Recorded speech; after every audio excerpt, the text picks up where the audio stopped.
Apa yang kita lihat, apa yang kita dengar dari media-media sosial tentang dunia yang sedang rusak oleh karena ulah manusia sendiri.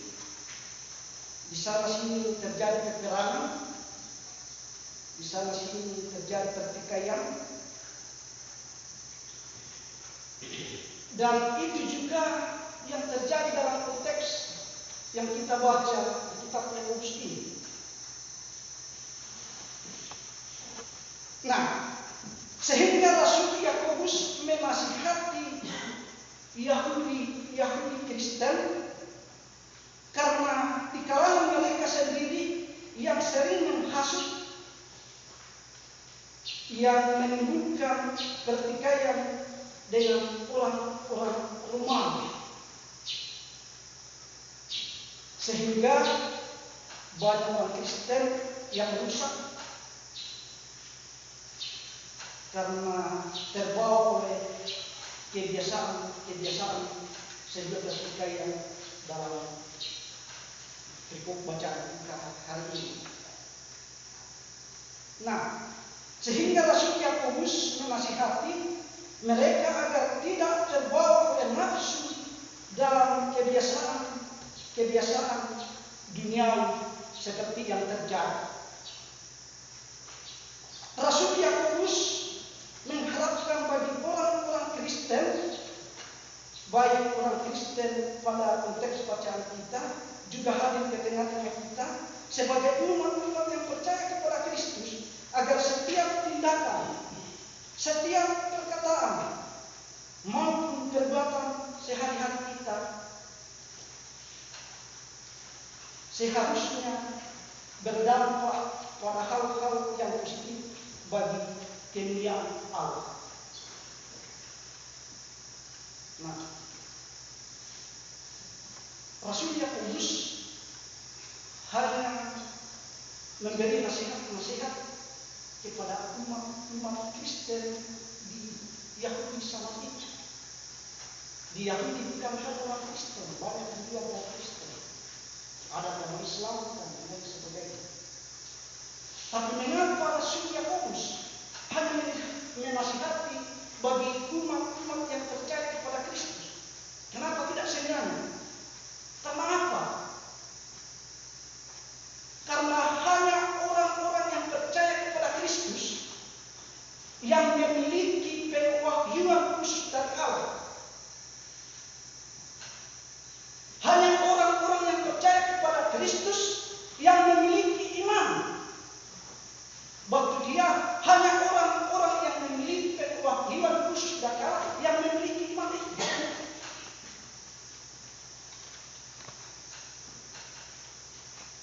Dan hanya orang-orang yang memiliki iman itu yang memiliki kuasa Roh Kudus dari Tuhan, sehingga hanya orang-orang yang memiliki kuasa Roh Kudus itu yang bisa memahami mana yang baik, mana yang tidak baik. Hanya orang-orang yang memiliki hal-hal seperti ini yang bisa membedakan mana kehendak Allah dan mana yang bukan kehendak Allah.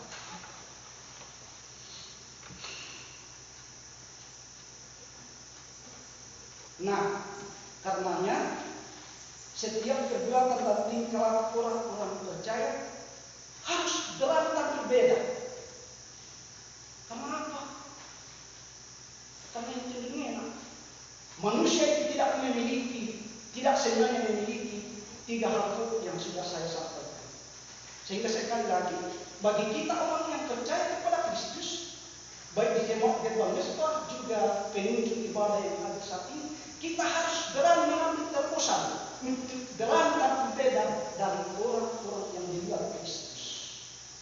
Nah, di jemaat ini, di sana sini terjadi pertikaian, di sana sini terjadi peperangan, perselisihan, sehingga banyak orang bingung.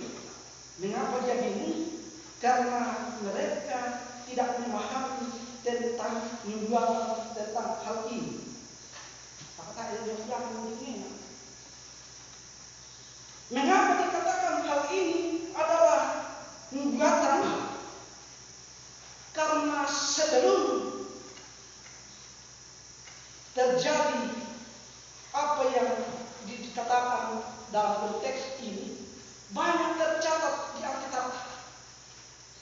tentang bulan ini, tentang kegenapan janji Allah yang terjadi bulan. Tak tidak terjadi semedebatan yang terjadi seperti ini. Nah, kita bisa bandingkan, kita bisa lihat di kitab Matius. Di Matius pasal 24 ayat yang ke-6 sampai ayat yang ke-8. Di situ banyak berbicara tentang nasib wajah kita hari ini. Dan saya akan bacakan di ayat 6 sampai ayat 7. Kami akan mendengar dari perang atas kabar-kabar tentang perang. Namun berawas-awaslah, jangan kamu gelisah, sebab semuanya itu harus terjadi, tetapi itu belum kesudahannya. Ayat 7. Sebab bangsa akan bangkit melawan bangsa, dan kerajaan melawan kerajaan, akan ada kelaparan dan gempa bumi di berbagai tempat. Ayat 8. Akan tetapi semuanya itu baru permulaan penderitaan menjerat sangat baru. Tapi yang terjadi dengan menyebabkan. Artinya Bapak Ibu dan saudara-saudara bahwa semuanya akan terjadi. Semuanya itu baru awal penderitaan. Dalam kitab Matius akan terjadi peperangan, akan terjadi kelaparan, akan terjadi kemiskinan. Karena apa? Akan harus terjadi susah. Karena itu bagian dari janji Allah bagi keselamatan manusia. Dato dari tamat bapak mama barat. Karena akan terjadi perang. Tak awal itu dan tadi. Apa maksud ini? Karena ini adalah sebuah ujian iman bagi manusia. Menurut kita banyak orang yang terbang tetapi sedikit yang terpilih. Dan ini yang terjadi Bapak Ibu dan saudara-saudara. Nah dalam sama kita, dahulu kendeng kata dia kan, dahulu kendeng kata masing-masing, dahulu bang asal usaha, tumak baru matiasa berbina, tumak pare, nanti malah parena. Tapi jangan kita khawatir. Ketika kita memiliki pewahyuan dari Allah, iman dari Allah, Roh Kudus dari Allah, jangan kita takut. Karena ini adalah janji Allah. Baik. Dan itu dia minta karena banyak terbang tapi sedikit yang terpilih. Dan itu dia minta bunuh diri. Karena apa? Dia tidak mampu untuk terus-menerus melihat firman Tuhan, melihat Alkitab sebagai sumber hidup, sebagai berita dan terang bagi langkah kita. Nah, sehingga sangat jelas di ayat 2 bacaan kita dan ayat 3 di situ dikatakan, lalu kamu membunuh, kamu iri hati, tetapi kamu tidak mencapai tujuanmu.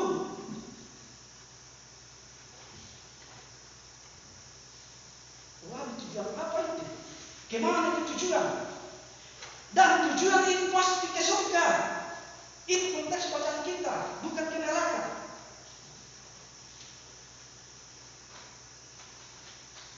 Di akhir ayat 2 bacaan kita di situ dikatakan, ini akan terjadi bahasa daerah akan pas baca. Batas itu di ayat 2 bacaan kita di akhir ayat 2. Nanti bahasa baca. Kita tidak rajin menyerahkan diri kepada Tuhan, sehingga terjadilah hal-hal yang tidak diinginkan karena kita hanya mengandalkan kemampuan kita, kepandaian kita sebagai manusia, dan sesungguhnya manusia tidak punya arti apa-apa karena dosa. Lanjut di ayat 3. Di ayat 3 di situ dikatakan, atau kamu berdoa juga tetapi kamu tidak memperoleh apa-apa. Kenapa? Karena kamu salah berdoa. Mengapa dikatakan salah berdoa? Dia tidak doa salah. Karena doa itu bukanlah sebuah kata-kata. Ya. Doa itu bukanlah sebuah kata-kata. Sehingga ketika orang mulai berdoa, lalu kata masa baca menerima pian hari ini anggota jemaah, maka salah dasar doa itu. Tapi doa itu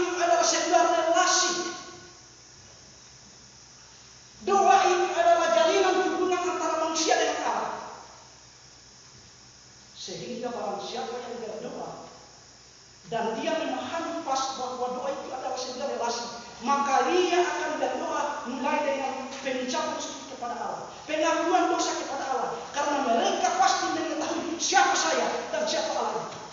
Manusia itu adalah orang yang paling hina, orang yang paling berdosa, dan Allah itu Allah yang sempurna yang berada di takhta kerajaan surga. Maka tulisan itu yang itu adalah sebuah relasi. Sehingga di ayat bacaan kita hari ini dikatakan malumi sampai kesiap pembusaran sampajan. Atau ini yang kita di ayat 3 bacaan. Terakhir kami tahu saudara di ayat 8 bacaan kita akan melompat di ayat 7 dan 8 dan pada ayat 8 akhir bacaan kita. Di ayat 8 bacaan kita sebagai umat-umat yang senantiasa menyembah hati kepada Tuhan. Pasti saya penjelasan terakhir. Pasti nanti. Hai kamu orang-orang yang menyembah hati, orang yang berdosa, orang yang menyembah hati kepada Tuhan. Artinya Bapak Ibu dan saudara-saudara bahwa dalam situasi apapun, dalam tantangan dunia apapun, jangan pernah kita menyembah hati.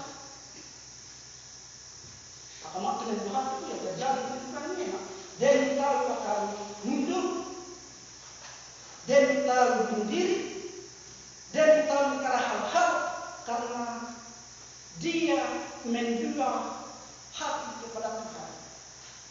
Sehingga memang di kitab Keluaran mengatakan dengan Keluaran pasal tidak salah pasal 20 ayat 4 dan seterusnya. Jangan ada padamu Allah lain harapanku. Karena ada Allah yang cemburu. Hati-hati Pak, Allah itu Allah yang cemburu. Bisa kita bayangkan kalau kita cemburu. Karena itu sekali lagi di dunia ini sudah banyak muncul hal-hal yang kita tidak inginkan. Karena itu adalah janji Allah. Mari kita senantiasa datang kepada Tuhan membawa pergumulan kita. Jangan kita pernah menjual hati kepada Tuhan. Karena Tuhan itu adalah Allah.